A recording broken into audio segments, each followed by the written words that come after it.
अगर आपको भी बारिश के मौसम में क्रिस्पी पकौड़े खाना पसंद है ना, तो ये रेसिपी सिर्फ आपके लिए है। आज मैं बहुत ही सिंपल तरीके से और बहुत ही टेस्टी पकौड़े बनाना बताने वाली हूँ, जो कि आप इस बारिश में तो ज़रूर ही ट्राई कीजिए और आप इसके बाद आप हर बारिश में बनाएंगे। तो चलिए फिर वीडियो को स्टार्ट करते हैं। अगर आप मेरे चैनल पर नए हैं तो प्लीज़ मेरे चैनल को सब्सक्राइब कर लीजिए। वीडियो अच्छा लगे तो लाइक करना बिल्कुल मत भूलिए।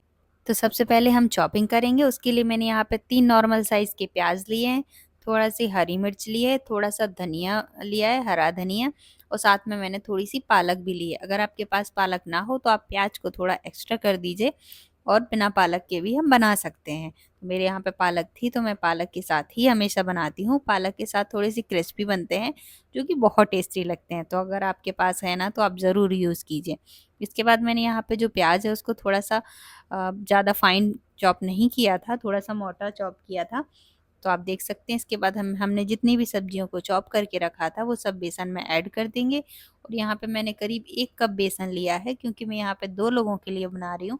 आप ज़्यादा लोगों के लिए बना रहे हैं तो उस हिसाब से आप बेसन ले सकते हैं। इसके बाद हम बेसन में थोड़ा सा जीरा ऐड करेंगे और साथ में टेस्ट के अकॉर्डिंग नमक ऐड करेंगे। इसके बाद सबको अच्छे से मिला लेंगे और जितना ज़रूरत हो उस हिसाब से थोड़ा थोड़ा करके पानी ऐड करेंगे।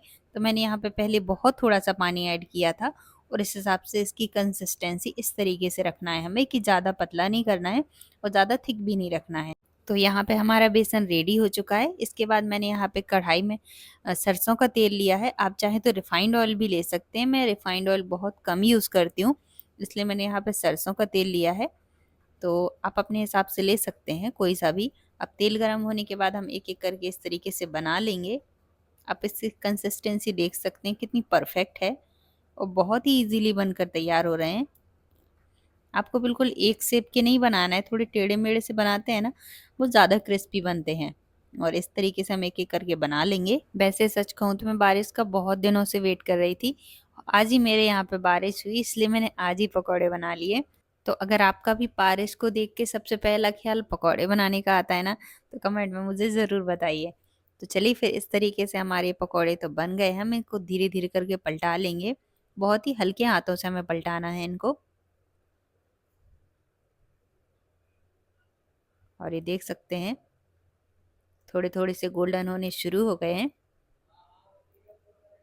अब हम दूसरी तरफ चाय भी बना लेंगे, क्योंकि चाय के साथ पकौड़े बहुत टेस्टी लगते हैं। तो इस तरफ मैंने चाय भी बनने के लिए रख दी, क्योंकि वेट नहीं कर सकते ना, इसलिए। तो अब हमारे पकौड़े भी यहाँ पे क्रिस्पी हो चुके हैं, जैसा कि आपको दिख भी रहे हैं। ये परफेक्ट गोल्डन हो चुके हैं। तो हमने इन्हें तेल से बाहर निकाल लिया है। इसी तरीके से हम बाकी पकौड़े भी बना लेंगे। और चाय भी हमारी बनकर लगभग रेडी हो चुकी है। जब तक हमारी चाय बन रही होती है तब तक हम बाकी सभी पकौड़े बना लेते हैं। तो आपको मेरी ये रेसिपी कैसी लगी कमेंट में मुझे ज़रूर बताइए। और आप देख सकते हैं पकौड़े इतने क्रिस्पी बने हैं, इतने टेस्टी बने हैं ना। आप भी इस तरीके से ज़रूर ट्राई कीजिए। तो फिर मिलते हैं इसी तरीके से अगले वीडियो में। तब तक के लिए गुड बाय, टेक केयर। और हाँ, वीडियो को लाइक करते ज़रूर जाइए।